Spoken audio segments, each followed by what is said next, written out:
You know, what women want are dangerous men who are civilized, and they want to help civilize them. Right? That's Beauty and the Beast. So, you know, I'll tell you a funny story, and only engineers could have come up with this, because they're the only ones that have the unparalleled blindness to social convention that would allow them to discover it. So the Google engineers, I like engineers, by the way, because they're very straightforward. The Google engineers wrote a book a while back called A Billion Wicked Thoughts, which was a study of internet searches, billions of them, literally.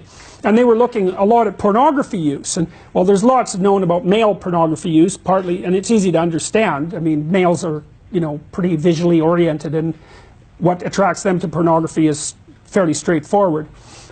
You can tell that if you look at graffiti in a men's washroom. You know, it's like 2 circles and a triangle, and the men are absolutely transfixed by it.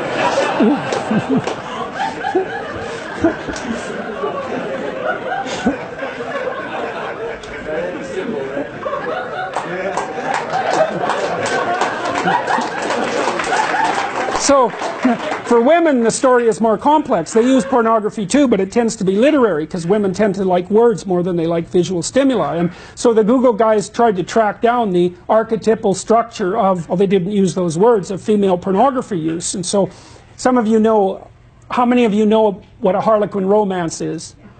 Okay, good. So those are archetypal stories, right? That's the taming of the wild man, essentially, by the desirable and virginal woman. And if you think women don't want that, then you better bloody well come up with an explanation for 50 Shades of Grey, right? Which is the most rapid-selling novel in human history, and emerged at exactly the same time that all of this noise about the absence of gender roles is being produced, you know, en masse. It's like perfect female fantasy. It's exactly archetypally correct. It's Beauty and the Beast.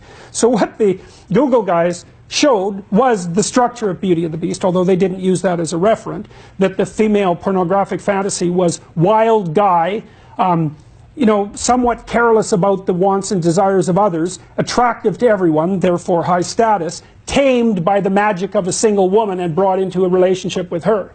Okay, so, but here's the comical part. This just made me laugh, man. It was like, what were the 5 categories of most desirable male entity used most broadly in female pornography? Oh, it's so embarrassing. Women, you have to cover your head while I say this. Vampire, werewolf, billionaire, surgeon, and pirate.